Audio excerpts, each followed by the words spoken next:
както за Запад, така и на изток. За авторитета на свети Антоний е достатъчно да кажем, че и свети Йоан Златоуст казва, насърчава всички чада да четат неговото житие, а блаженният Августин казва, че четейки неговото житие му е помогнало да тръгне по правилния път на вярата. Самият автор на житието е свети Атанасий Велики, също голям богослов. Значи става въпрос, че това учение не е просто някакъв теологумен на някои случайни монаси, дори изпаднали в прелесли и така нататък, а става въпрос за изключително сериозни богослови, сериозни отци на църквата, на които се гради цялата догматика и учение на църквата. И в житието, което пише свети Атанасий Александрийски Велики, казва в 8-я час, докато се е молил, 9-ти час точно, преди да вкуси храна, свети Антоний е бил в едно състояние като екстаз видение, явил му се един ангел и му е казал, че ще му отговори на всички неща, които той трябва още да научи за задгробния живот и го грабва, вероятно, с душата си. И в въздушното пространство, това, което и според Библията е мястото на поднебесните духове на злобата, обиталището на княза на поднебесния княза на този свят и по апостол Павел в Ефесени, както ни казва, той се натъква на тези митари. Митари ще рече използване тази дума, която е добре позната, знаем за евреите. Това са били най-омразните хора, които са събирали данъци за поробителя, за римляните и са били изключително жестоки, изключително са правили претърсвани и разпити и са искали да се наплатите сторно дори от това, което реално като данък се дължи. Започнали са да го обвиняват за грехове още от раждането, на което ангела пазител на свети Антоний е казал, нямате право да го обвинявате за грехове, които той след кръщението са му простени. И в този момент му се отваря пътя към небето и той бива върнат веднага в тялото си. Още две такива откровения Божие е имал, в едно от които му се казва, му се вижда как душите летят под вид като на птици и как дявола се опитва да ги сваля. Тези, които не успее да ги свали, скърца с зъби, а тези, които ги сваля в ада, се радва. Но отиваме нататък. Това учение на църквата, да кажем, се оформя, което спада към аскетиката на църквата и към патрологията. По-специално може да го вместим в учението за частният Божий съд, който настъпва веднага след смъртта на душата. Както казва апостол Павел, човек веднъж живее, а след това съд. И то не противоречи на свещеното писание, има трайни библейски основания. Най-вече се цитира от всички отци, от свети Василий Велики и свети Йоан Златоуст, стиха в Йоан, Евангелието по Йоан, 14 глава, 30 стих. Когато в Гециманската градина им казва, още малко ще ви говоря, защото иде князът на този свят и той в мене няма нищо. Тоест, тъй като и дявол още не е знаел, че Исус Христос е Синът Божий, той идва и към него да търси. Но свети Василий казва, ако в Христос не е намерил нищо и не може да намери нищо, защото Христос е безгрешен, то нека не се заблуждаваме, не така ще бъде с нас. Защото и свети Йоан казва, който казва грях нямам, лъжи и истината не е в него. Затова опитът, който е предавен, духовният опит, който се пази в аскетичната традиция и предания на църквата, е винаги светите отци са виждали пред себе си смъртта. И смисъла на човешкия живот, те са го виждали в това да се подготвим за този час. Както апостол Павел ни казва в Ефесине 6 глава, 12 стих и на друго, и 2.2, да се бъдем подготвени, защото тази битка, каза, духовната битка, не е против плът и кръв, а по небесните духове на злобата. И бъдете готови, въоръжете се с Божието всеоръжие в този зъл ден. Злия ден, именно часът на смъртта, за който свети Макари Велики казва, че е едно голямо таинство. Праведните души, наистина, ако ние сме с добродетели, живеем по съгласно вярата си, за праведника няма съд. Той отива директно. Ето в Герондикона, нали, пише за Ава Сисой.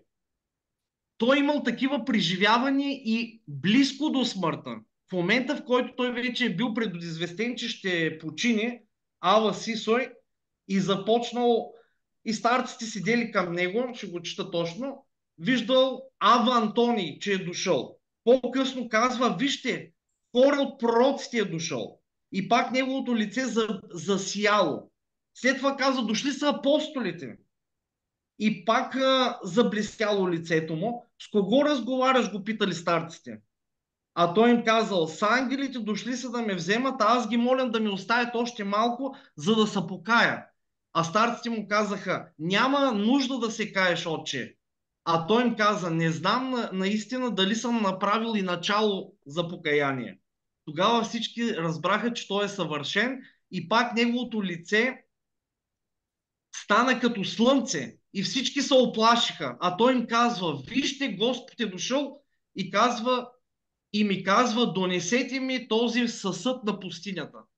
Ето, когато става въпрос за такава пълна праведност, когато цялият живот ти си принесъл в покаяние и се подготвя за този час на смъртта, за тук няма митарство. Защо? Защото тези светци, тази битка и борба с дявола са извършили тук на земята. А последната битка с дявола е смъртта. Затова се казва, това е последният неприятел.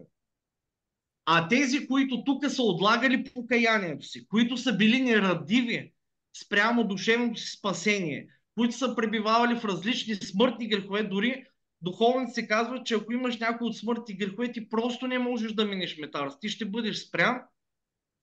Защо? Наскоро имаше лекция и Атанаси Лимасолски, доста познат в България, уважаван духовник. И той казва така, нищо не се чудете за това, защо демоните ще насъдят. Просто ако ние сме живяли според тяхната воля и сме се отдавали на своите страсти, на своите грехове, ние сме се сродили, така да кажем, станали сме сродни души. И той има власт над нас. Ако демоните имат власт над нас още в този живот, т.е. те могат заради нашите грехове да ни накажат, да извършат някакво зло над нас, то колко повече след смъртта. А също да не си правим илюзията, че след смъртта ще се случи нещо много различно, драматично по-различно.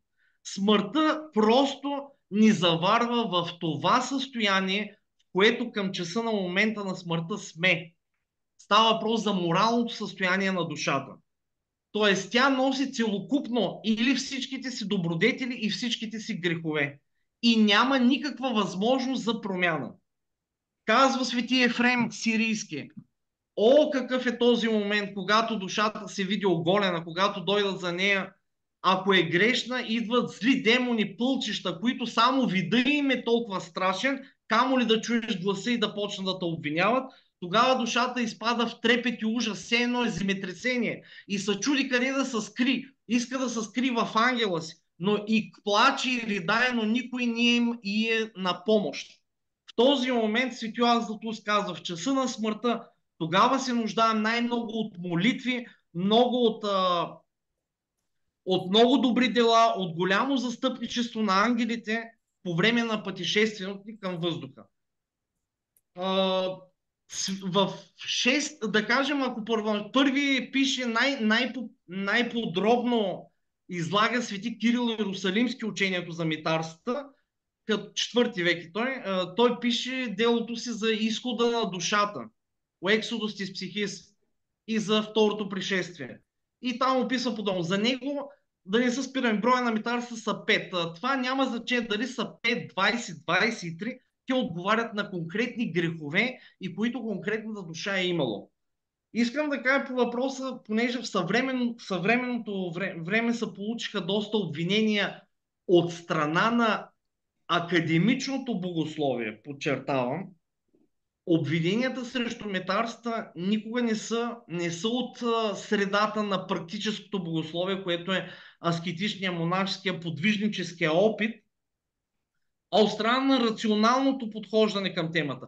Но има и богослови, които нямат такъв проблем, като свети Юстин Попович, съвременен, който в трети том на догматиката си изрично в графата за живота след смъртта в частния съд е вместил учението за митарства, цитира тук свети Кирил Александрийски и за блаженна Теодора и за свети Григорий на свети Василий Нови учението. Също така в Русия архиепископ Макарий, ако не се лъжа. Съвременни отци, значи, в Светюан Лествицата ли да вземем? Тя самата, тя е била 19-17 век най-популярната книга в Сърбия и още на Балканите явно. Лествица изобразява 30 степена към небето. Това е пак един вид алегория на това. И самия лествичник описва за един монах Стефан, който на надгробното си ложе е почнал да разговаря. И казва, че са идвали демони, които са почнали да го обвиняват и за грехове, които не е сторил. Той казва, да, тук си прав, това нещо съм го направил, но аз за това постих толкова и толкова години. Това нещо не съм го правил, това не е така. Те го питали с кого говориш, нали с кого говориш, но като цяло накрая починал с усмивка и щастлив. Много можем да разберем по това. В църквата има. Аз самия не знам за добро ли за лошо. Тази седмица ми се случи и на мен. Се наложи да прочита една молитва, която имаме в Требника. Тя е за разлъка на душа и от тяло. Много хора, когато не са готови да починат, защото имат неизповядани грехове, а са добри, благи души, те започват да изпитват една мъка. И така това много свещеници могат да ви споделят практиката си, как хора се мъчат, не могат да умрат. Тогава идва свещеника и им прочита молитва, така наречен за психарогунда, за разлъчване на душа от тяло, в която се споменават митарства. Молим към Пресвета Богородица да на освободи, да ни даде Божията благодат. И няколко часа след като и прочетах на жената, почина. Искам да кажа, че значи ние достига Господ искал милостта и свещеника да й прочете няколко молитви и църквата да се моли, защото, както знаем, никой не се спасява сам, а всички се спасяваме и чрез таинствата и чрез църквата. И много може да се помогне, защото 40 ден се счита, че на 40 ден се явява този съд. Защото и Христос е бил 40 дена на земята и по този начин и ние считаме, че на 40-я ден се възнасяме. Но къде се възнасяме? Това е временно. В временно предвкусване на блаженството и временно предвкусване на адските крайни мъки. В очакване на страшния Христов съд, но Бог ни оставя така вратата отворена, една надежда, че по молитвите на църквата, по милосърдието, което близките могат да извършат, за Бог да прости за душата, могат да облегчат малко нейната задгробна участ. Свети Симеон Стълпник и Свети Симеон Богослов има много, нови Богослов има много интересна молитва, която казва: ти, който ме изпълваш с всичките си блага, Боже мой, в този живот се разбира. Но всичко това няма да ми помогне, ако ти не ми дадеш благодата да преодолея без объркване, да премина през портите на смъртта, ако князът на тъмнината, на тъмницата, когато трябва да дойде, не види твоята слава да ме заобикаля и не бъде напълно обесилен, т.е.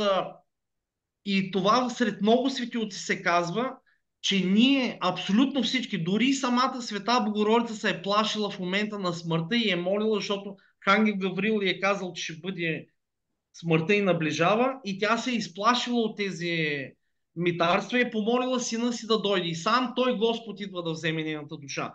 И всички Още светци, 5 минути имаш, да, Овче. че се молят да имат Божията благодат. Защото и свети Йоан Дамаскинето, един догматик на църквата, също казва, той използва символа на везната. Казва, ако малко ни достига везната на добрите дела е по-малко от лошите, Божията благодат е тук да ни помогне. Той иска да каже как и църквата и Божията благодат помага.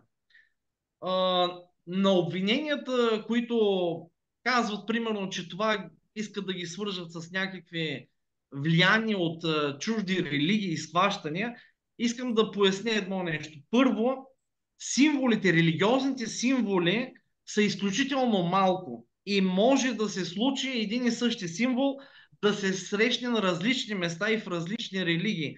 Но важното е какъв смисъл ти даваш в това.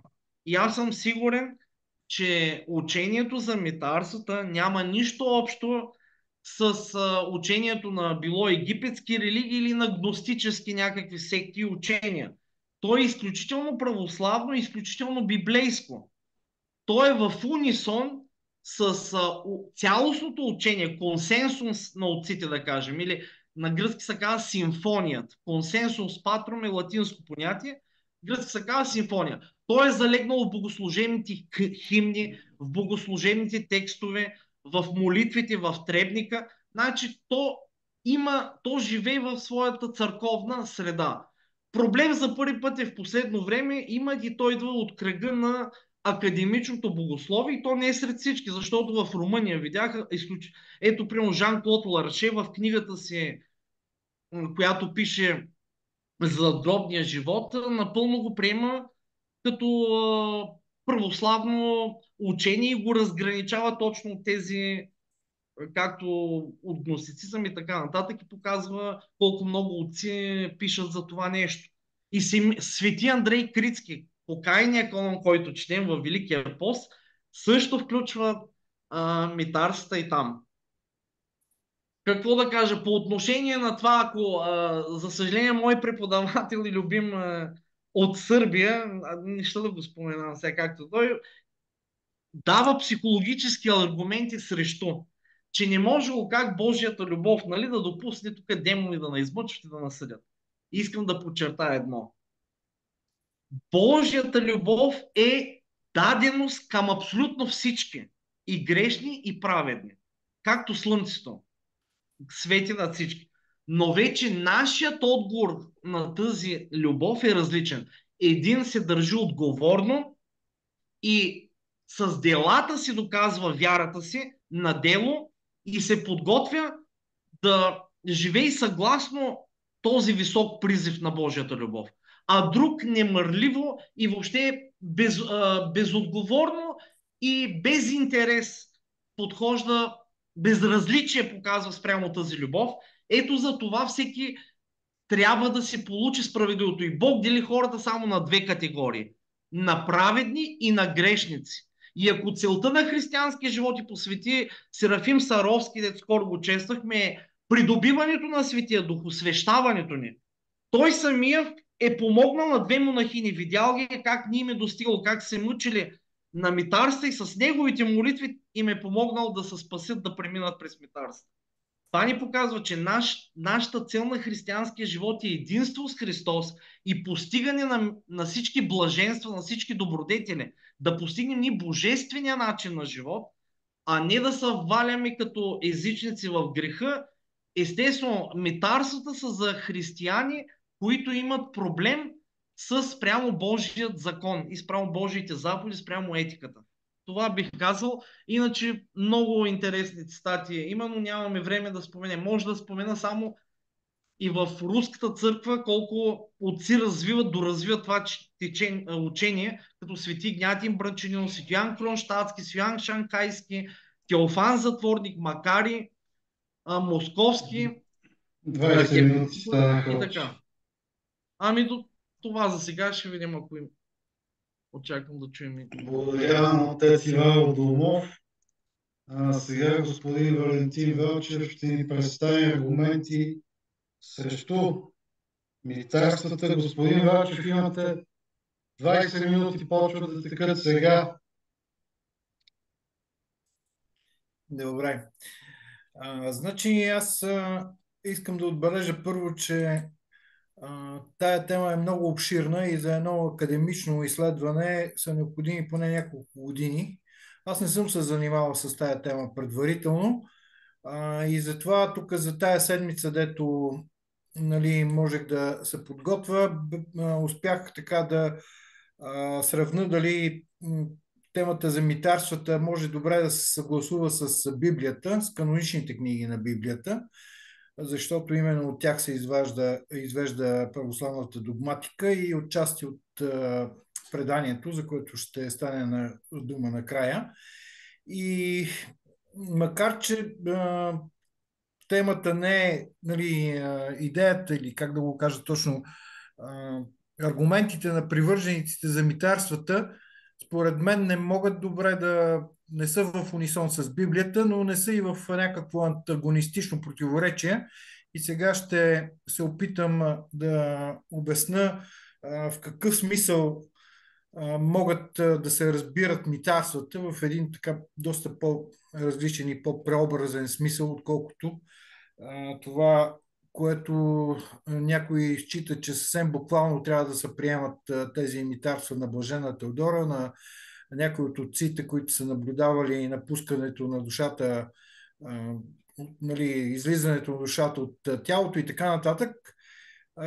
И сега ще започна с нещо кратко, което съм написал по темата. За да се запозная с аргументите на привържениците на митарствата, внимателно проследих лекцията в YouTube на иерей Георгий Максимов, озаглавена "Учения о митарствах и его противники. Учението за митарствата и неговите противници". Направи ми впечатление едно негово заявление, че учението за митарствата намира потвърждение в класическите изложения на догматичното учение на църквата. Това е 52-та минута и 40 секунда. Малко преди това отец Георгий споменава няколко учебника по догматика, руски, румънски, сръбски, български и други, в които се говори за книгата на свети Кирил Александрийски «Слово за изхода на душата» и за частния Божий съд. В тази връзка е споменат учебника по православно догматическо богословие на българските учени Димитър Юлгеров и Илия Цоневски. Ето какво казват те обаче. В въпросната глава, озаглавена "Задгробната участ на човека до всеобщия съд". Като признават, че след смъртта на човека следва частен съд на неговата душа, последния абзац те пишат: в свещеното писание не се говори за митарства. Представите за митарствата църквата е смятала за благочестиво предание, а не за догматическо учение. Свети Макарий Египетски учи, че митарствата са слабо изображение на небесните тайни и поради това не бива да се разбира буквално всичко, за което те разказват. Митарствата са отразили вярно само идеята за частния съд. Подробностите, за които се говори в тях, са само слаб опит да се конкретизира тази идея. Новия завет е насочен есхатологично към страшния съд и Царството Божие, но малкото новозаветни места и текстове, посветени на личната посмъртна съдба на душата, категорично не потвърждават съществуването на митарства или изобщо някакви посмъртни изпитания. Нека изборим няколко новозаветни текста, свързани с темата за частния съд на душата. Апостол Павел пише: "И както на човеците е отредено да умрат един път, а след това съд". Евреи 9.27. Този текст се изяснява от други, от които следва, че веднага след смъртта следва съд за душата.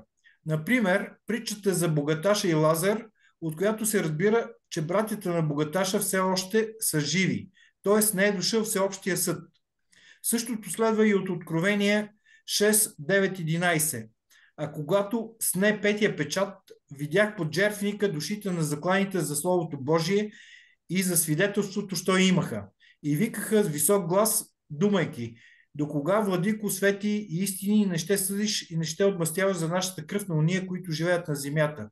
И всеки му от тях се дадоха бели дрехи и им се каза да починат Още малко време, докле се допълни броят на съслужителите и братята им, които ще бъдат убити, както и те. Тоест, виждате от тия текстове, че съвсем ясно се говори, че на земята все още не е свършило времето, още не е дошъл Христос. В първия случай се говори за един богаташ и Лазар, знаете притчата, и от това, че братята на богаташ са живи, разбираме, че нали, все още е било едно благодатно време, което те са имали възможност да се спасат. Тук в Откровението се говори за времената на голямата скръб, пак преди да дойде Христос, и за душите на уния, които са били убити, нали, преследвани от Антихриста, и на тях им се казва, че трябва да изчакат още малко време. Така че тук определено се говори за частен съд, а не за общия съд, който ще дойде при пришествието на нашия Господ Исус Христос. Но редица други текстове в Стария завет и Новия завет дават да се разбере, че душите на християните директно отиват при Бога, без да преминават през никакви митарства. Първо римско. Падналите ангели не познават нашите най-съкровенни намерения. От книгата на Йов разбираме, че дяволът не е наясно с нашите вътрешни мотиви и нагласи. Той смята, че Йов служи вярно на Бога, единствено защото е дарен с прекрасни деца, с много богатства и възможности в живота. Бог не му отговаря, че е сърцеведец и познава сърцето на Йов, а му предлага да го изпита, за да видят всички дали обвинението е истина. И Йов дълбоко в сърцето си не обича истински Бога. Дяволът му отнема всичко, децата, богатствата, а накрая дори му причинява тежка болест, но както знаем, Йов не похулва Бога. Същото става ясно и от притчата за плевелите на нивата, която Исус разказва в 13 глава на Матея. Ангелите искат да оплевят нивата, светът, от злите човеци, чадата на лукавия, но Бог ги спира, защото не познават сърцата ни. И ако съдят само по външните дела, може да помислят някои човеци за зли и да ги премахнат. Затова трябва да се чака Божия съд, понеже Бог единствен е сърцеведец и преценява помисли и намерения сърдечни. Евреи 4:12. Апостол Павел говори в 7 глава на посланието към римляните, защото желание за добро има у мене, но да го върша не намирам сили. Защото не доброто, което искам, правя, а злото, което не искам, не го върша. Тоест, ако съдим само по делата, нали, това, което е в сърцето ни, не се открива правилно. Понякога, даже много често, понеже плътския закон е по-силен от нашата воля, той успява да ни накара да вършим не доброто, което искаме, което е в сърцето ни, но на практика се получават неща, които завършат понякога дори трагично, въпреки че, пак повтарям, в сърцето си сме имали добри намерения. А в 1 Коринтияни 4:4, нали, апостол Павел заявява: съдия ми е Господ.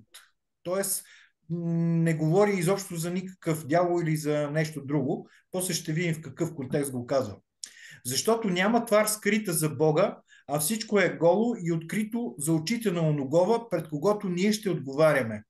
Това е като потвърждение, нали, на това, че само единствено Господ знае какво е нашето вътрешно естество и нашите сърдечни намерения.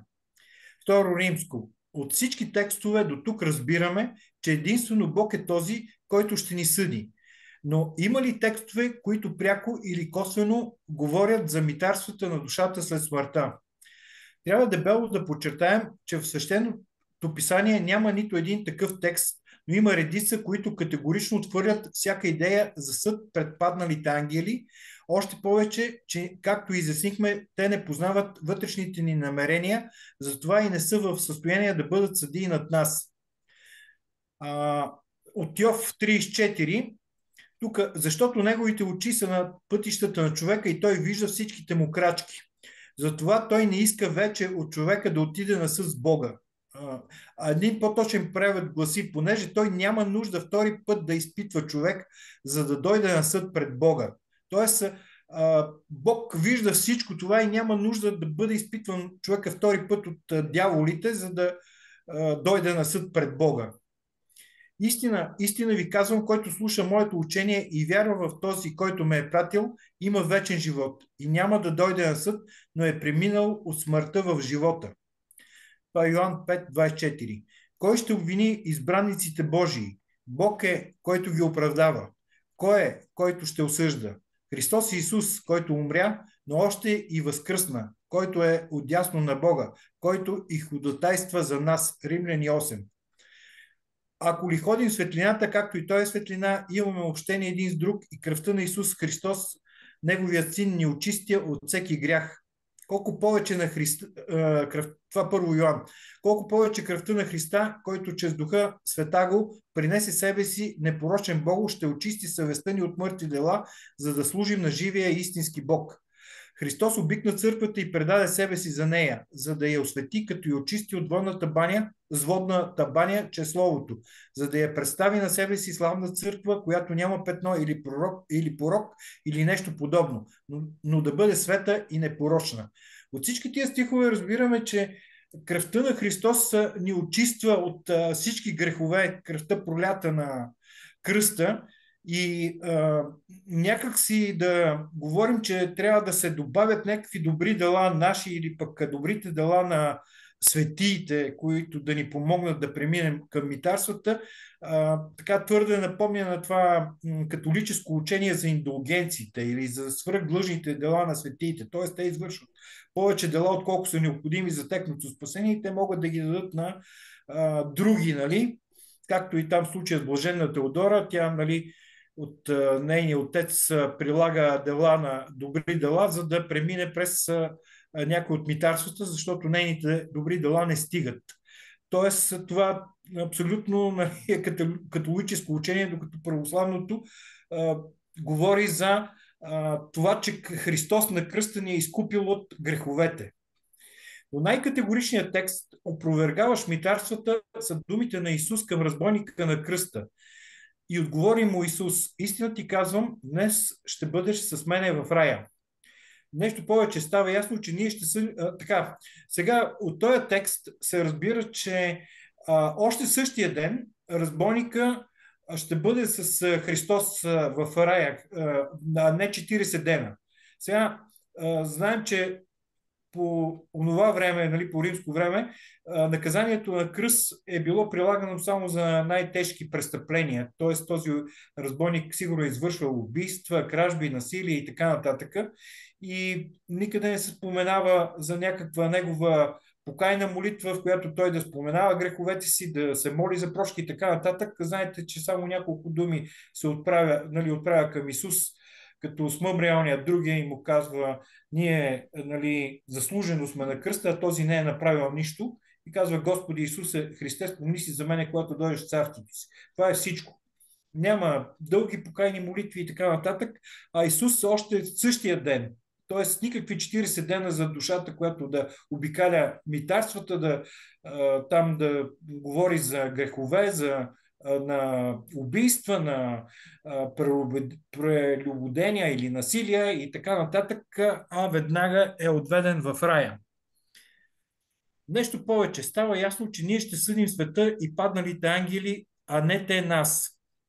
Не знаете ли, че светиите ще съдят света? И ако светът бъде съден от вас, то вие недостойни ли сте да съдите най-малките работи? Не знаете ли, че ангели ще съдим? 1 Коринтияни 6 глава. 3 римско. Но тогава как трябва да се разбират митарствата? Може би е най-добре да отнесем изпитанията на дявола към този живот, защото само така имат смисъл. Т.е. помагат ни да се очистим от вътрешната си сквернота, за която често не си даваме сметка. Малко ми струва да бъда съден от вас или от човешки съд, но и аз сам себе си не съдя, защото в нищо виновен не се съзнавам, а с това се не оправдавам. Съдия ми е Господ. Виждате, апостол Павел говори, че не може да бъде отсъден човешки съд, защото хората не познават дълбочините на сърцето му. Самият той не винаги вярно преценя това, което е в него. И сега след малко ще дам няколко примера. И затова казва: отправя съда си към Господа. Не към някой друг, а към самия Господ. Още 5 Както минути отбелязахме имаш. от книгата Йов става ясно, че дяволът иска да ни изпита, за да разбере какво има в сърцето ни. По такъв начин ние самите можем да разберем какво все още не сме очистили и да се покаем за него. Пак ще дадем няколко примери от Стария и Новия Завет. В първо Паралипоменон, т.е. Летописи, 20 глава четем: подигна се Сатана против Израиля и подбуди Давида да преброи израелтяните. От целият текст става ясно, че Давид е крил в сърцето си известно непокорство към Бога, а още упование в силата на войската си, а не в Бога. След изобличението на пророк Гад, Давид се разкаива и променя нагласата на сърцето си.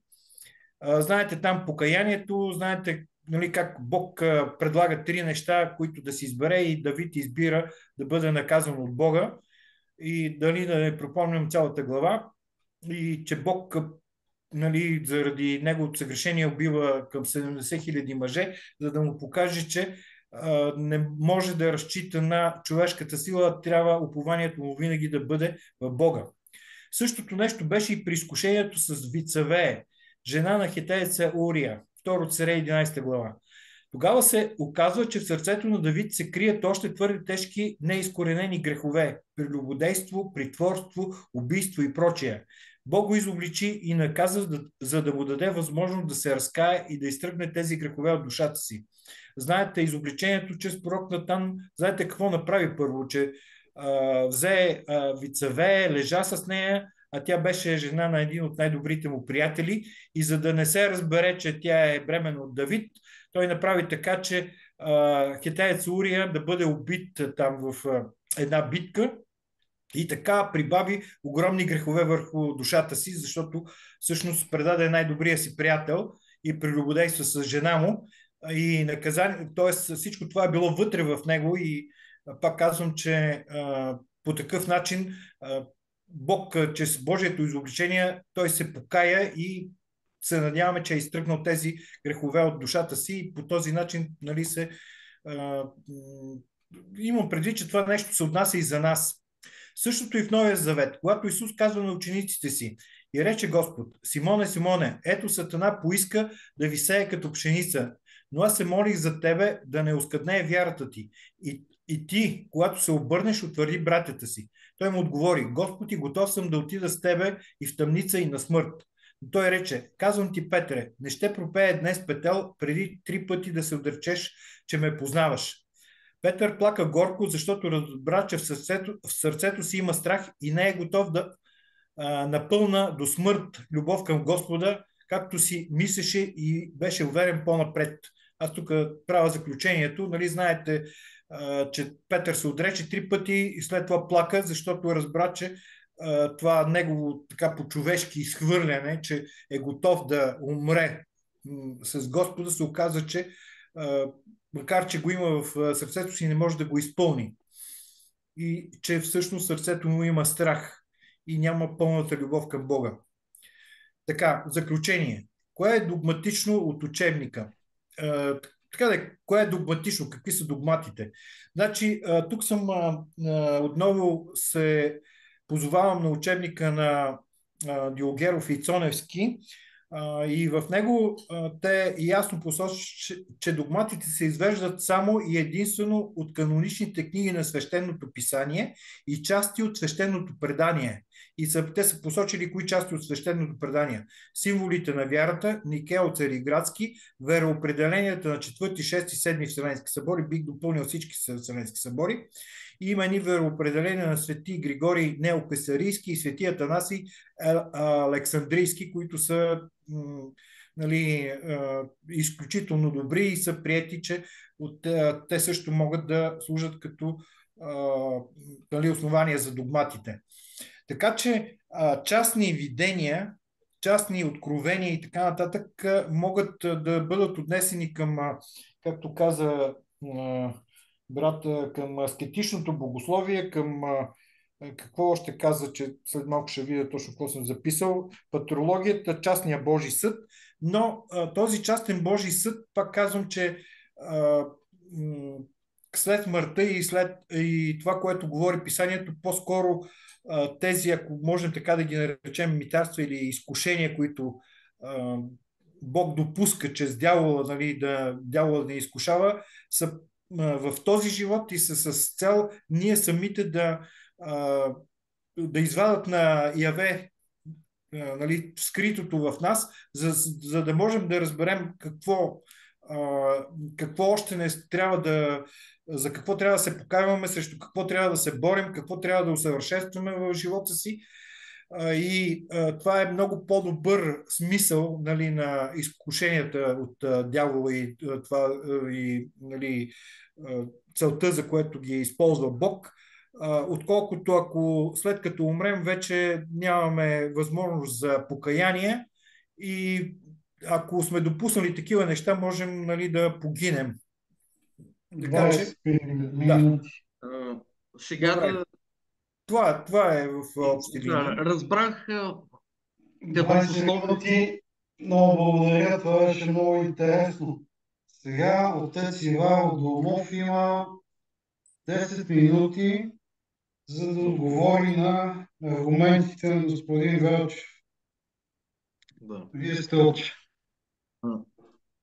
Искам да кажа първо, че когато четем и свещеното писание, като православни, трябва да имаме предвид и тълкованието, което дава църквата в лицето и на нейните свети отци. Така, свети Василий Велики в притчата точно за богаташа и бедния Лазар, говори също и за Евангелието за Афрон Плусио, неразумния богаташ, който Господ му казва: още тази вечер тим психинсу апетусин. В славянския текст се казва: ще ти мъчат душата, ще ти изискват душата, ще ти я мъчат. Кои? И светите отци казват: демоните или ангели ще дойдат за душата му. Това, че ангели идват за душите, го пише изключително библейско учение. Виждаме и в притчата за богаташа бедния Лазар, че душата идва за Лазар и го отнася в лоното на Аврам. Демоните идват, вземат богаташа и го отнасят на мъки. Свети Василий казва следното: за да не бъде неговият съд насилствен, а и човекът, виждайки делата си обявени ясно, да потвърди сам при наказанието си праведността на Божия съд, като се съгласи, че наказанието му е наложено съвсем справедливо. При помилването му пък да види, че прошката му е дадена по закон и ред.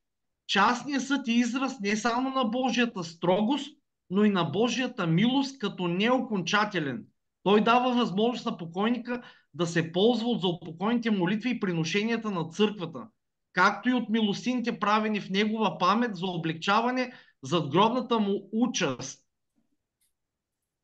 И един стих друг от Библията, да кажем, в друго Петрово послание, 2 глава, 19 стих. От когото някой бъде победен, от него бива и поробен. Това го тълкува точно свети отци, че страстта, в която си ранен от дявола, в което си победен, твоята слабост, от него си и поробен. Значи ние ставаме роби, наш господар става дявола. Както казвам и в догматиката си, значи, когато говорим за митарствата и въобще за задгробния живот, трябва да използваме апофатиката и апофатичното богословие. Тук съм съгласен и с колегата. Не трябва прекалено буквално да разбираме някои от нещата, защото и самите свети отци казват: това е друга реалност, духовна реалност, която надвишава сензитивната, чувствителна, нашата опитност, нашия опит, земен. И светците се опитват да го предадат, както апостол Павел казва: аз съм грабнат на трето небе, с тяло ли, без тяло ли, не зная. Но той е видял всичко това, което се случва там. И се опитва да го пренесе на наш език. И това си остава едно огромна тайна в океана, бездънния и безкрайен океан на Божията любов. Може би за това и за да не наруши на икономията и на спасението, Бог е сложил като една завеса Но при всички случаи а, митарствата имат голяма полза педагогическа. Те могат да бъдат средство да помогнат изповедта и така вътрешното ендоскопия на човек да погледне в душата си и да съзре някои грехове, за които не ги е изповядал или въобще не е изчитал, че са грехове и да ги изповядва. И след като имаме доказателство, че в опита на църквата, че помага и че това и всички свети отци го държат, аз мисля, че само можем да изгубим, ако ние не ги приемем на сериозно. Ако ги отхвърлим с лека ръка, те спадат към апостолското предание, защото четвърти век, за да пише и свети Антоний и това, те го отдават на едно апостолско предание. Значи това се счита от много и други и догматисти, и патролози, че става въпрос за апостолско предание. Както казахме в Йоан 14 глава 30 стих, сам Христос казва как ето идва княза на този свят и в мен няма да намери нищо.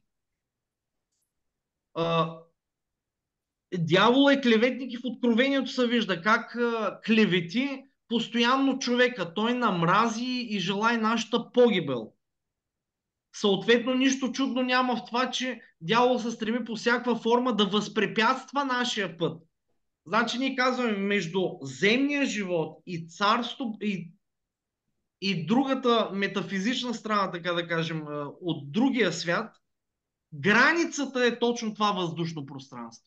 Затова се наричат, може би, граничари. Тол такси на платни. И тези демони, както ги описва и Библията, ги казва, че те са поднебесни духове на злобата. Те заемат точно това земно пространство. Те се опитват фактически като последният ни приятел, последният си удар, смъртоносен удар да нанесат върху нас, именно в този момент. И казва свети отци, в този момент каза, демоните са толкова съсредоточени, повече отколкото ловец за плячката си. С такава точно ще искат да ни припомнят. При някой казва, че ноетично трябва да огледаме, че това преминава през ума на човек в този момент, целият ни живот, като на едни бързи кадри. Всеки един грях е оставил някакъв отпечатък, някакъв белег в нашата душа. И ние в този момент няма да може да отговорим нищо. Ние го носим със себе си, ако не сме се покаяли. Не можем да се надяваме само изключенията не правят правило. Вярно, първият разбойник се е спасил на кръста, както казва тук, той е успял да открадне Царството Божие. Умело. Но защо? Защото е бил, имал е добродетелта на смирението. Смирението, знаем, е последното стъпало от лествицата. Смирението и стареца Паисий ни казва е другата страна на любовта. Който е смирен, той има и любовта. Но ние да се надяваме, че ще огрим прасето пред Коледа, малко трудно. Да се покаем в последния момент. Първо има внезапна смърт и само свети Василий, защото по негово време са се кръщавали в късна, отлагали са кръщението. И той ги напада. Не знаете кога ще въвлети този момент, каза, на смъртта и ще дойдат и ще ви влачат душата демоните и ще ви искат отговор за всичко и така нататък. По-добре е човек да живее отговорно, християнски, с покаяние и да бъде по-внимателен. Аз разбирам, че човек чисто психологически, за да не изгубим радостта на този живот, но погледнете Лазар, който е бил възкресен от Христос, той казва след възкресението, че никога не се е усмихнал. Христос също нямаме много сведения да се е кикотил много и да се е смеял. Бил е постоянно така, едно сериозно отношение имал. И аз мисля, че ако погледнем по-сериозно от страна на вярата, митарствата имат една педагогическа и духовна стойност. Защото те наистина могат да наподготвят да получим обратното на греховете, именно обратните добродетели. Защото какво се казва? Когато ти искат отговор за някой грях, ти трябва на помощ ти идва противоположната добродетел. И накрая свършва фактически и в митарство, виждате последното митарство е кое? За милосърдието. Не това ли е притчата и за страшния Христов съд? Блаженни, казва, са тези, които са показвали милосърдие, които са оказвали милост. Значи най-много Бог уважава в човека именно това милосърдие.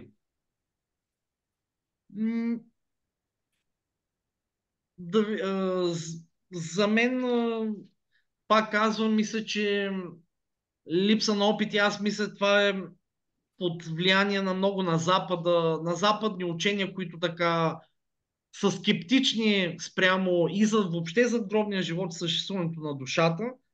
И затова, може би, Господ ти допуска на Запад въобще да имат в последно време много такива в клинична кома състояния, нали, близки до смъртта преживявания, в които въобще Запада се удивлява, че има съзнателност след смъртта. Когато мозъка и сърцето изключват да работят, да има някакъв спомен и опит и съзнателност.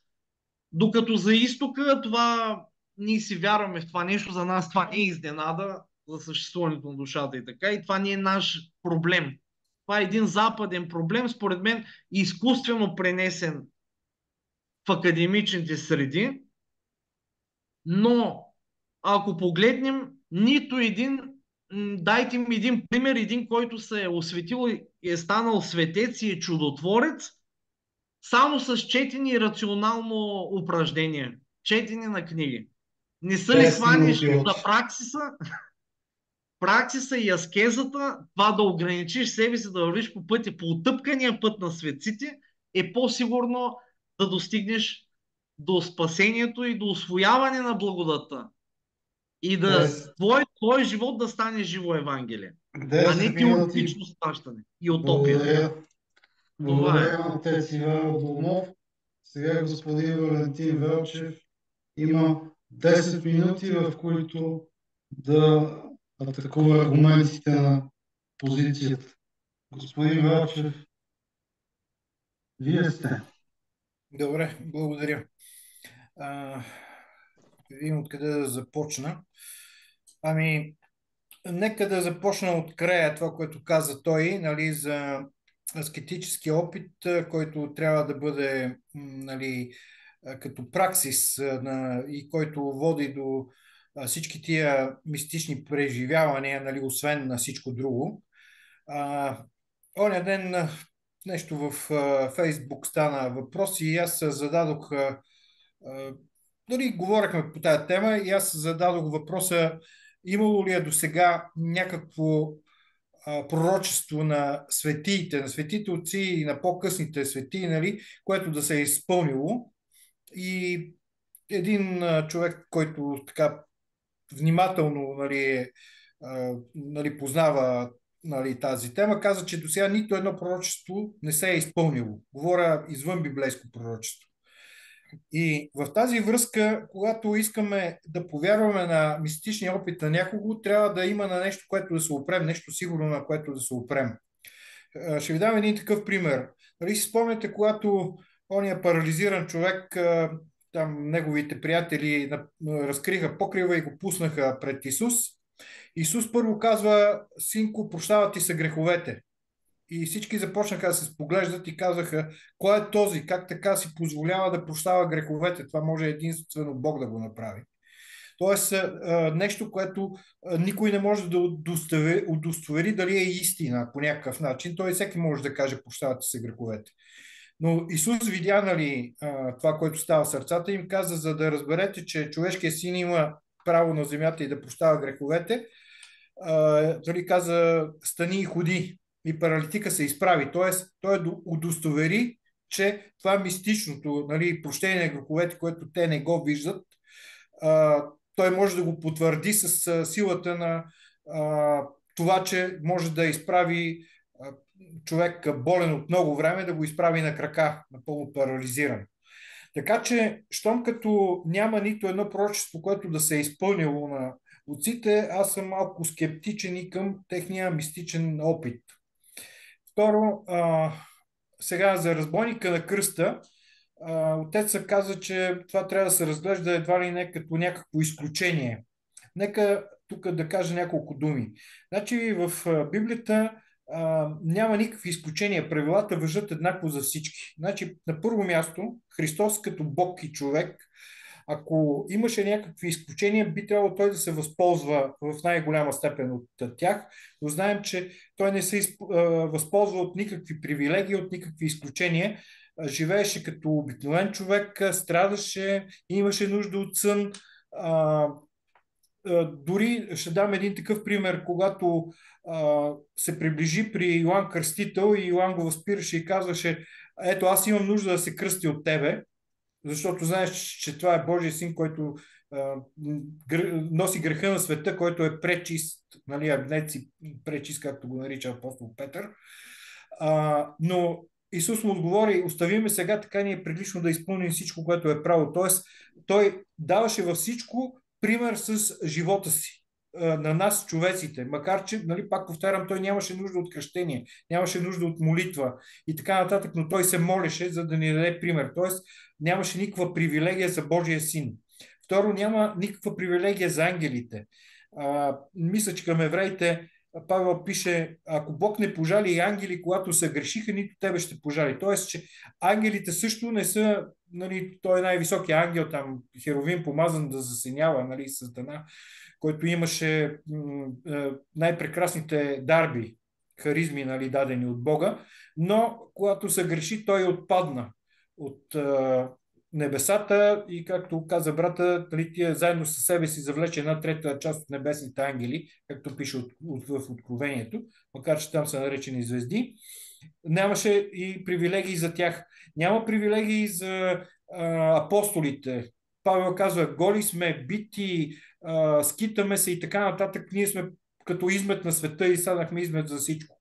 Тоест няма никаква привилегия. И ако това важи за разбойника, че той още първия ден веднага е отишъл в небето без толкова, нали, покаяни молитви и така нататък, само с това, че се обръща към Христос и веднага всичките му грехове са простени. Пак повтарям, те са много тежки и на митарствата, не знам, освен че с кръвта на Христос по какъв начин би могъл да ги премине, но както повтарям, не се наложило да ги преминава, а щом като това важи за него, значи важи и за всички останали. Така, друго, така, за въздушните митарства, това е малко, как да кажа, според мен думата е метафора. Павел казва княза на въздушната власт. По-скоро има предвид този, който няма истинска власт.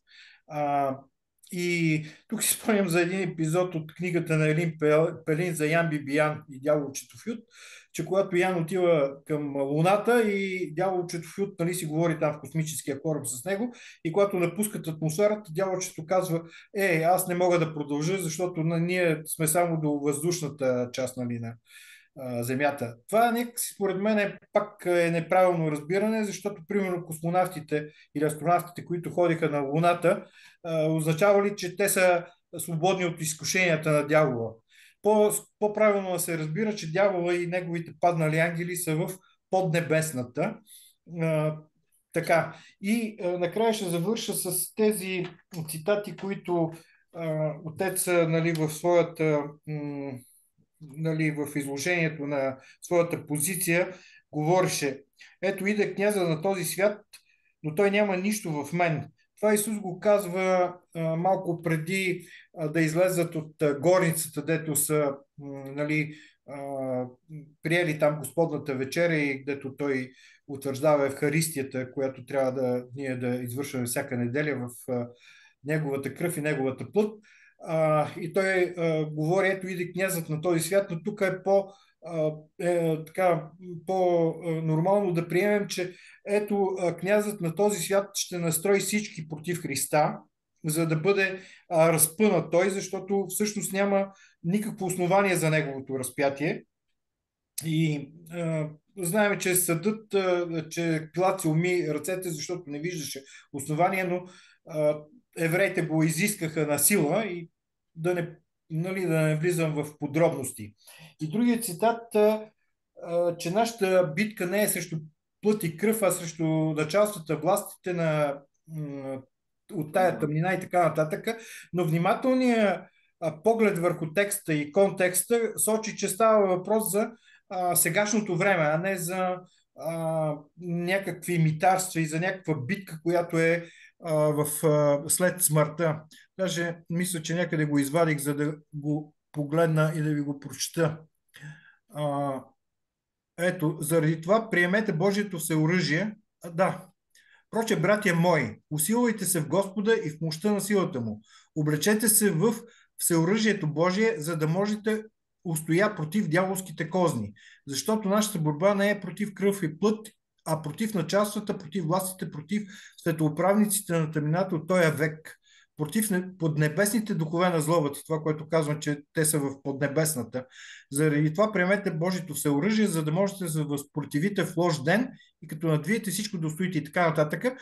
Тоест, Павел тук потвърждава това, което казах и аз, че битката е тук на земята, нали, срещу тези духове на злобата и че именно тук те трябва да бъдат победени, като ние нали, успеем да всички уния недостатъци, както се говори в православната вяра още в началото, че ние сме по образ и подобие на Бога, но образа го имаме, а подобието трябва да го постигнем с с нашето усърдие и нашият живот в Христа. Сега няма да чета какво е Божието всеоръжие, но под текста пак казвам, че контекста дава да се разбере, че става въпрос точно за този живот, а за не и въобще не може да бъде отнесен към никакви митарства, т.е. преживявания след смъртта. И така. 30 секунди. Да, 30, да. Последно, всички уния, нали, видения, които брата изброи на Свети Кирил Александрийски, на Авас и Сой, забрави ги всичките, Свети Симеон, Нови Богослов, всъщност не могат добре да бъдат отнесени към учението за митарството, такова каквото то е изразено в цялата му пълнота от блаженна Теодора. Така че смятам, че доста е преекспонирано това учение и по-добре да се счита в този смисъл, който говорих до сега. Чудесно, 10 минути, много благодаря. Насочваме се към края на този дебат и в самия му край се пада на всяка една от страните да направи някакво заключение на всичко казано до тук. Ще започнем с отец Ивайло. Отче, имате думата. Да. Искам да кажа, че това тълкование, което дадах от Библията, не е мое, а е на Свети Василий Велики. И за мен в православна дискусия бих се облегнал на опита.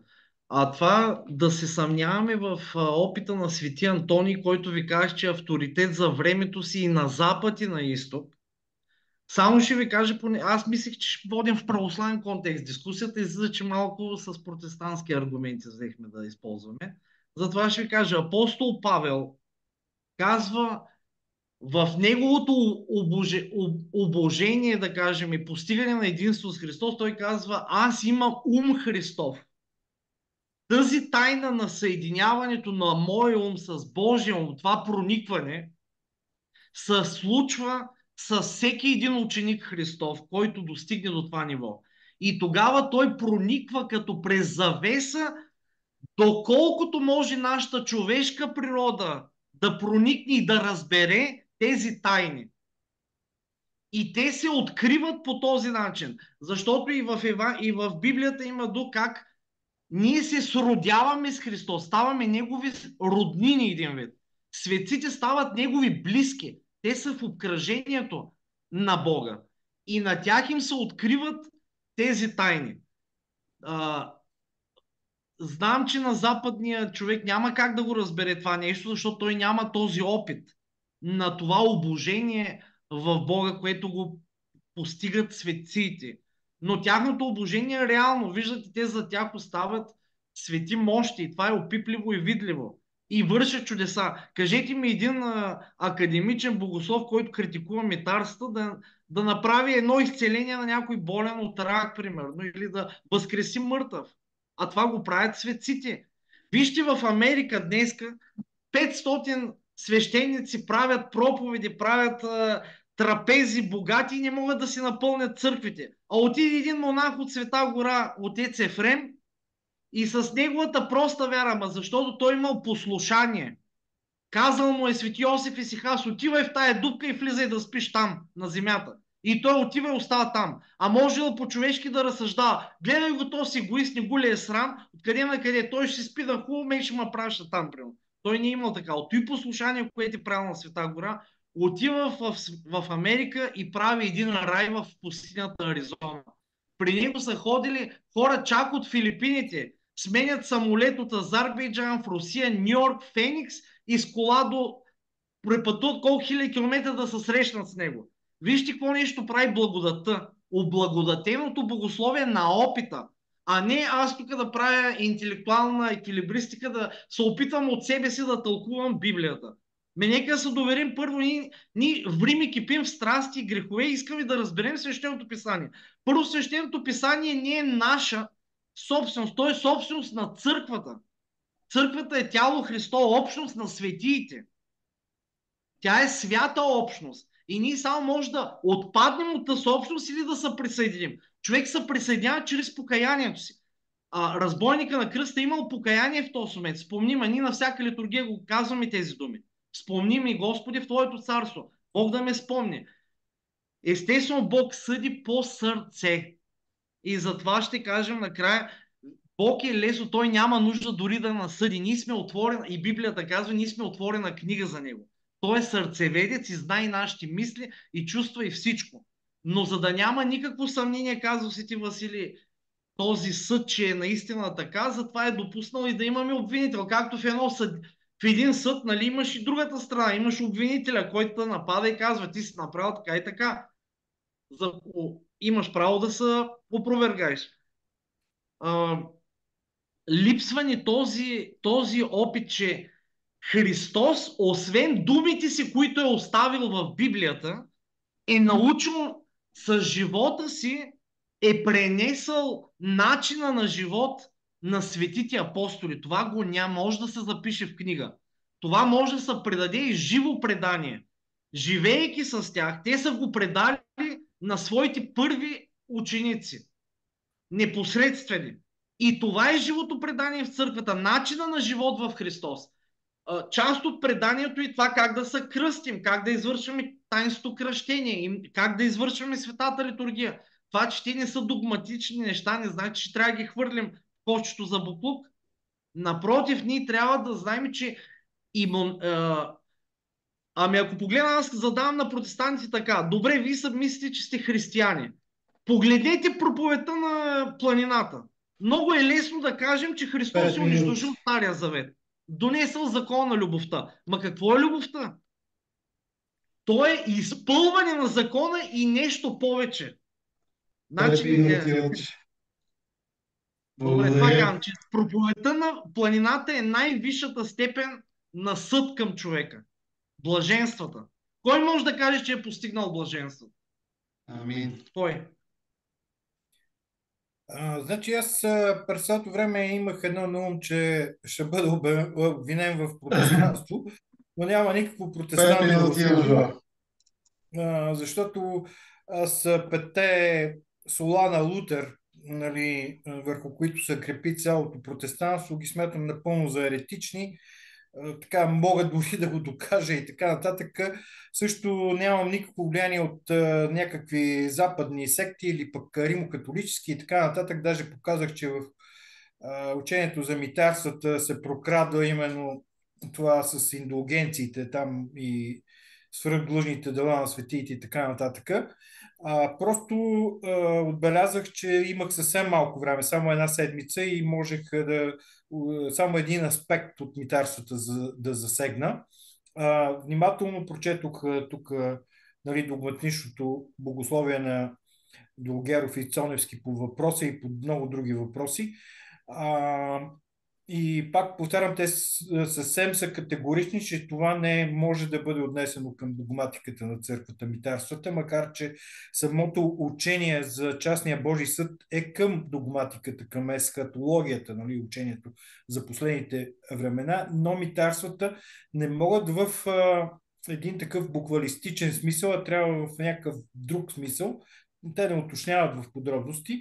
Аз казах горе-долу какъв смисъл може да бъдат разбрани и най-вече тяхната педагогическа стойност, защото те наистина имат много силна педагогическа стойност, понеже ни разкриват това, което нали, си мислим, че уж сме много предани на Бога като Петър, пък когато дойдем в изпитания, падаме.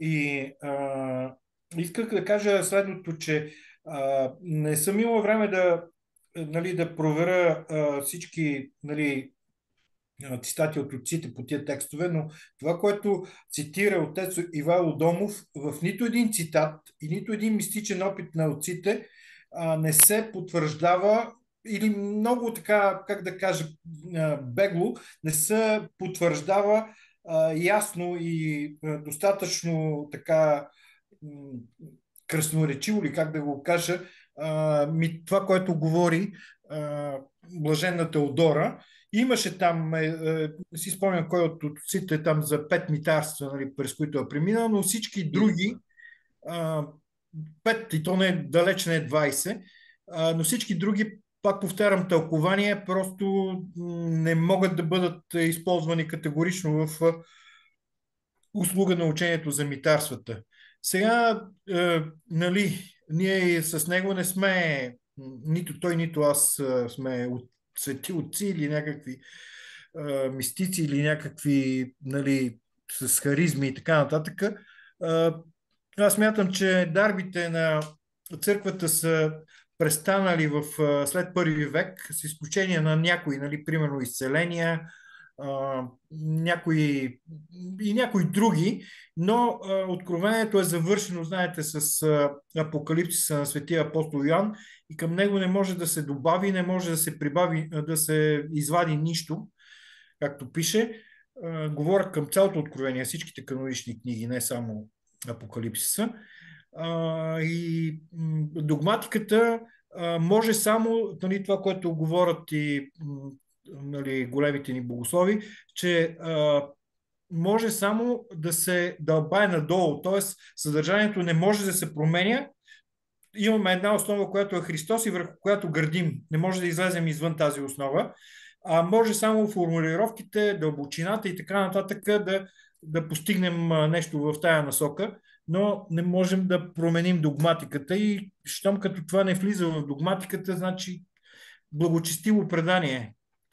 Това е нали, положението, така се приема в църквата. Сега монашеския опит не знам, не искам много да забавам, защото нали, така, повечето православни са, как да кажа, настроени скептично, да не кажа критично и отрицателно към академичното богословие, но аз смятам, че то изобщо не е за подценяване. Така, минаха ли ми 5 минути или? 15 секунди, нещо, ако искаш да довършиш. Ами, не. Смятам, че академичното богословие трябва да се чуе и неговия глас, понеже той има какво да каже и е много опасно човек нали, да не се подхлъзне ако тръгне само нали, да уповава на мистичния опит на отците, а не всичките тези неща, които богословието в своята традиция вече близо 20 века нали, ни е завещало. То е много, но сега не мога да спра на подробности. Който иска, може да запише да изучава такова богословие. Добре, благодаря. Благодаря на отец Ивайло Домов, на господин Валентин Велчев. Беше много интересно. Благодаря ви на двамата. Аз лично научих много неща. Сега стана малко така по-разгорещено към края, но няма лошо. В крайна сметка дано да е бил полезен този дебат. Сега имам следния коментар, според който творбата на свети Кирил Александрийски, която се позовава много пъти в защита на митарствата, е била произведена в гностическа работилница в Александрия през 4 век. Отец Ивайло, знаете ли нещо по въпроса и можете ли да коментирате? Аз искам първо да кажа, че за какво православно богословие говорим, Валю, което каза 20 века, при положение, че Свети Максим Изповедник, Свети Йоан Златоуст, Свети Василий Велики, Свети Александър, Атанаси Александрийски, Кирил Иерусалимски, отците, които са гръбнак за богословие, говорят за това учение. Не знам на кои са позова и също кои са тези светци, на които пророчествата им не са случили, избъднали, да каже конкретно, защото само ми излиза Свети Козма и Толийски, който има над 5000 пророчества и почти всички до 100% акривия са се случили. Някои в наше време, докато бях в Гърция 2013, се случиха и продължават. Аз се чудя, ако ние кажем, че църквата е престанала да съществува до 7 век, това значи, че и портите адови са им надделяли. И Светия Дух си е в почивка и отишъл. Това е сериозно да кажем. Продължаваме дебата. Хората ще си направят изводите от казаното и от двете страни по въпроса. Истината е, че няма вътрешна в учението на всичките отци, макар че тук казахме за някои разлики. Може Теодора като жена да ги описва много живописно самите метарства. Свети Кирил Александрийски да ги свързва с 5 сетива на човек. Някой да говори за 20, друг за 23, за различни грехове, но в същността си има едно единствено учение и това е, че ако ти не водиш битка с дявола в този живот, ще се срещнеш с тези духове след смъртта си. А този, който осъжда себе си в този живот, ще бъде оправдан в другия. Това е сред всички свети отци. Това включва, аз не виждам някакво противоречие нито с Библията, нито с учението. Ако ти имаш покаяние, ако водиш духовен живот, този живот, ако живееш в мир с Бога, търсиш помирението с Бога, търсиш да изпълняваш добродетелен живот и така нататък, благочестив, за теб няма да има метарства. Ти търсиш любовта, ако чезнеш за Божията любов. Но ако ти си безразличен към Божията любов, всеки сам да запита себе си, каква война водим ние с дявола? Какви битки имаме? Четеш светите отци, се казва как са били, давали кръв за дух. Ние какви битки водим днес? Може ли да кажем, че тези думи на апостол Павел, където казва, това е духовната бран, битката с поднебесните духове на злобата, ние водим? Ако ние наистина я водим тук, то за нас няма да има метарство. Със сигурност.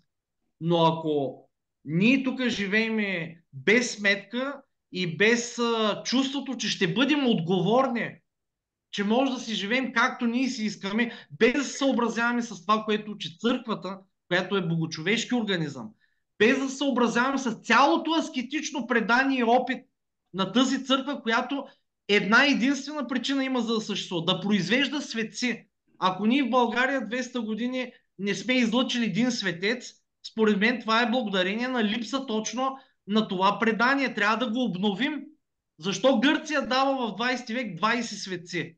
Защото тук е живо, тук няма един академичен богослов, който да му хрумне идеята да се занимава, примерно, с метарство или да ги подлага под въпрос.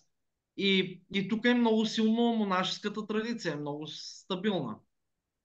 И хората се опитват да живеят, защото казвано е, както знаете, самата поява на монашеството, когато християнството получава свободата, е да запази автентичното християнство.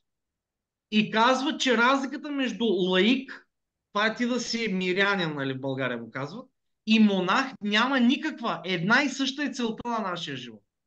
Целта е да постигнем единство с Бога, да се осветим. Това, че ти си... Единствената разлика е, че ти имаш жена, че имаш семейство, а другия няма. Всичко друго си остава еднакви задължения.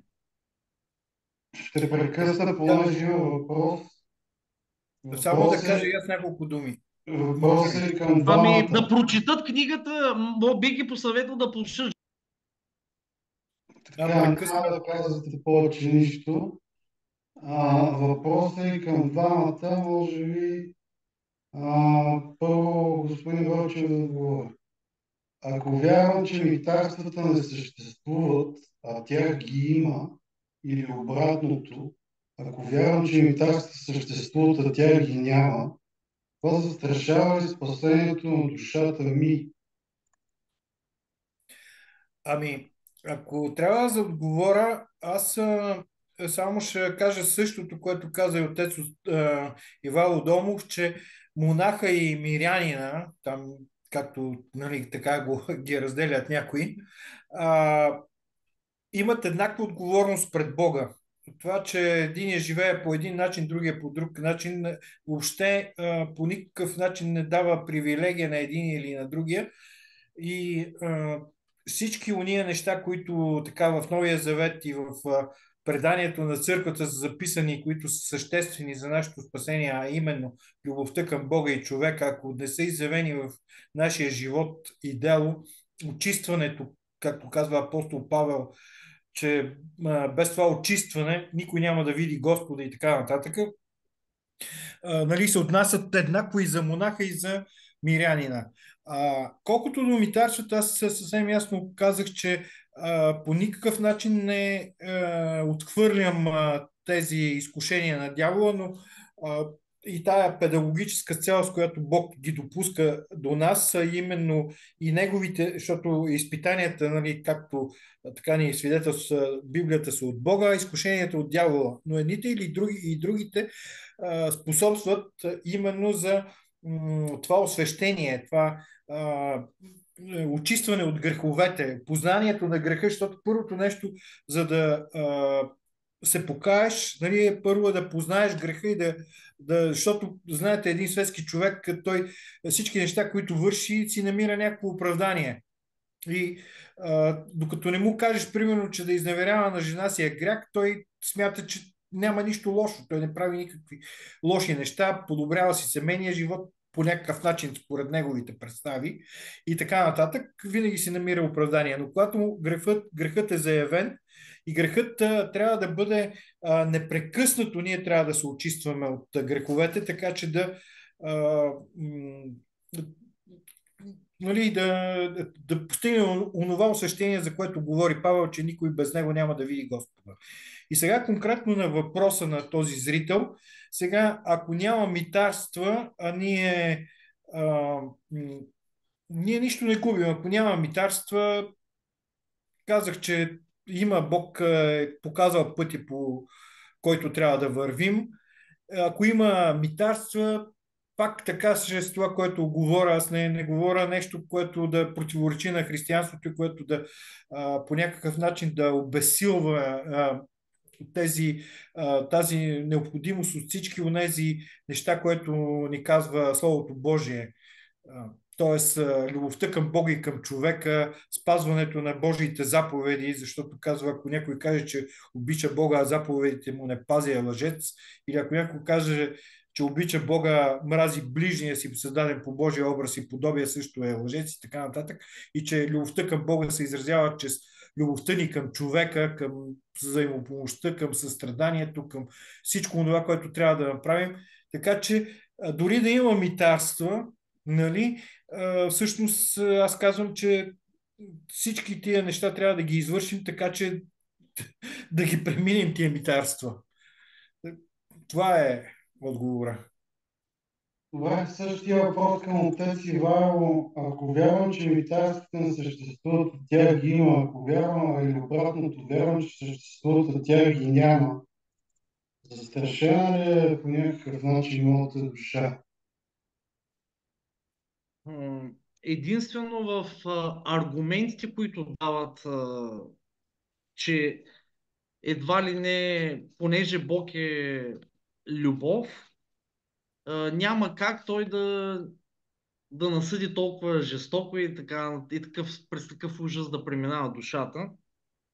Както го казах и в самото начало, аскетичната традиция научи как ние да препознаваме и разпознаваме и най-малките греховни движения в човека. Тук в митарствата ти говорят, че ти ще даваш отговор за мисли, за чувства, за съзнателни и несъзнателни постъпки. Значи издигнато на много високо ниво твоето внимание спрямо начинът ти на живот. А ако ние си мислим под западния протестантски начин разбиране на любовта, че Бог е любов и можем всичко, любовта винаги върви с отговорността. Любов без свобода като отговорност е тирания. И съответно обратно. Свобода без любов е анархия. Те вървят заедно. И в този смисъл, че ако ние се подготвяме за изповед спрямо митарства, мисля, че може да постигнем по-добри резултати. Най-древният образ икона, който се пази в Синай на Исус Христос, знаете, че показва двете лица. Ако закрием едната половина, Господ нагледа с любов. Ако закрием другата половина, нагледа строго, като страшния съд. И казва, че и съда на Бог ще бъде такъв двояк. Ще бъде и по Божия милост, но и по Божия справедливост. Не бива да забравяме, че Бог не е глупак. Той знае много добре. Ние не можем да бъдем лицемерни. Трябва да се стремим точно да победим това лицемерие, този двойствен живот. Не можем да искаме и да сме с Бога приятели, а да живеем по нехристиянски начин. Точно това е да не се уповаваме само на Божията любов, а трябва да имаме жива вяра, защото ако искаме да се спасим с вяра, апостола казва, вяра без дела е мъртва. Трябва да имаме и дела, отговарящи в унисон с тази вяра. Лесно е да го изповядваме на думи. Всеки на думи може да каже, аз вярвам, аз съм християнин. Но покажи ми делата ти да видя на дело и на практика си ли християнин. Показваш ли милосърдие? Колко милосърдни институции имаме ние? Колко милосърдие показваме като църковна общност, като енория? Имаме ли кухня? Имаме ли грижа за бедния? Иначе много пълни сме с любов да пием и кафе след литургия. И като критикуваме, аз тук ви излагам автори на литургията. Свети Василий и Велики Светиян Златоуст са написали литургията и тези, които са най-евхаристийни богослови, искат да критикуват точно авторите на литургиите, че те са в някаква заблуда.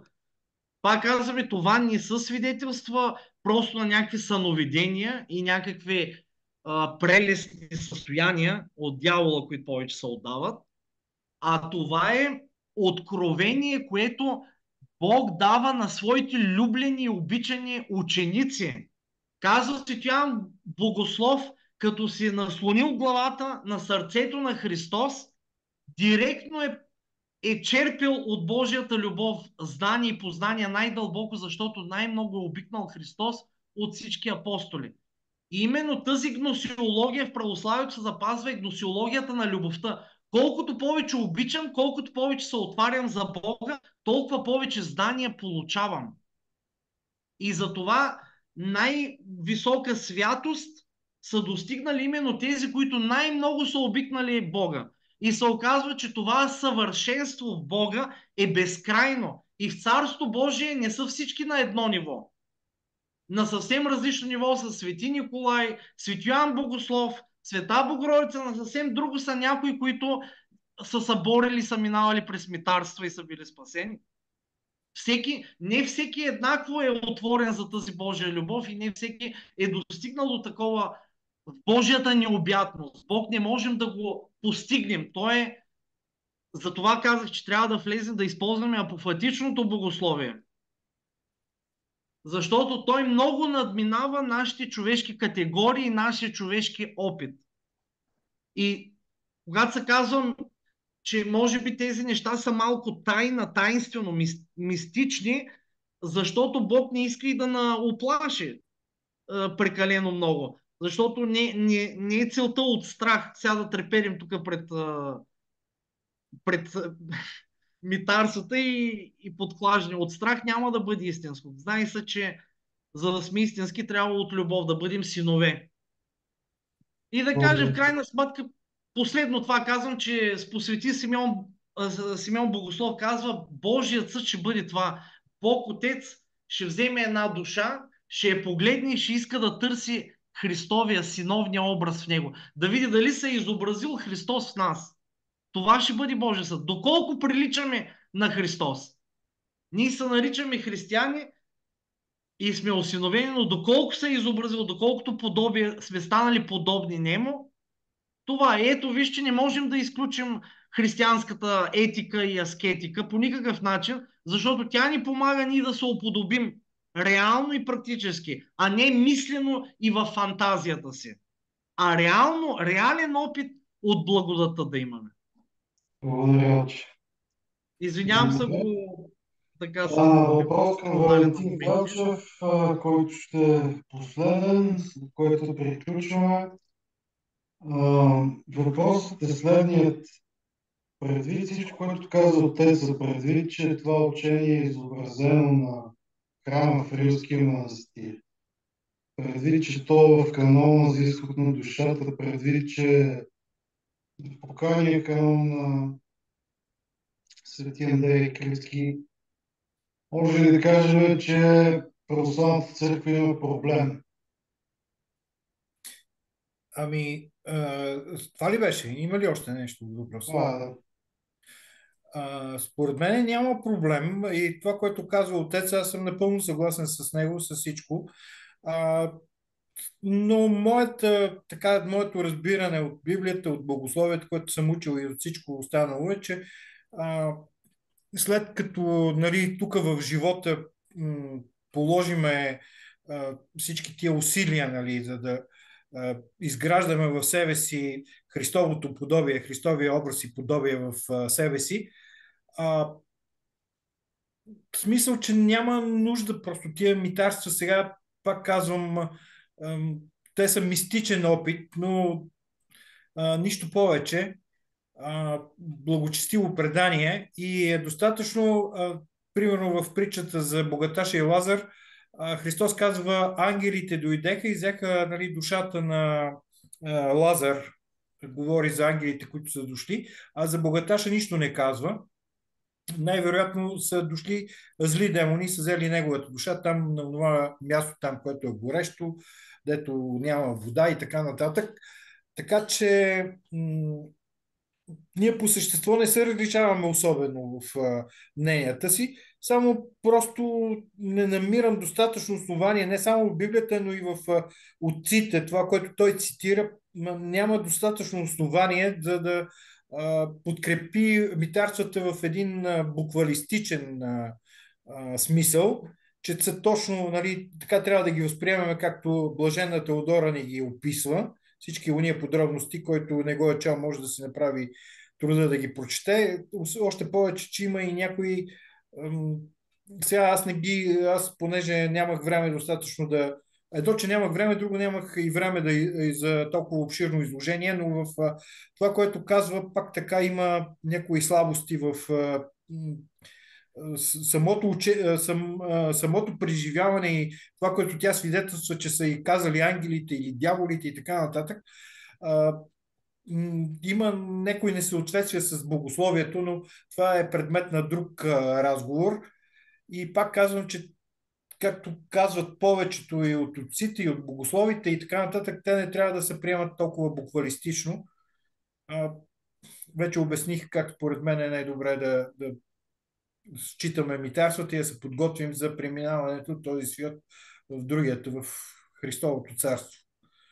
Така че по принцип ние нямаме различия с отеца, само дали в тая подробност, че аз не съм сигурен, че ще минем буквално там тия 20 митарства. Едни ще ме питат за дали съм лъгал, други дали съм крал, трети прелюбодействал, четвърти там за ериси и така нататък. Просто това не е необходимо. Толкова. Много ви благодаря на двамата. Беше много интересно. И благодаря на всички, които ни гледаха. Надявам се да стана и записа, който да кача в YouTube. Благодаря ви. Приятна и благословена вечер. Приятна благословена вечер. Амин. Амин. Живи и здрави. Живи и здрави. Благословена вечер и на нашите зрители. Ами изключих го лайв стрима, мисля, че се получи, момчета. Даже и запис тук Нещо ще прекъсваш. направя. Мисля, че се получи горе-долу, ще видим как е и записа и така. Спирам сега, за да спре и записа. И ви пожелавам всичко най-хубаво. В чата съм нещо, ако ви трябва за въпроси.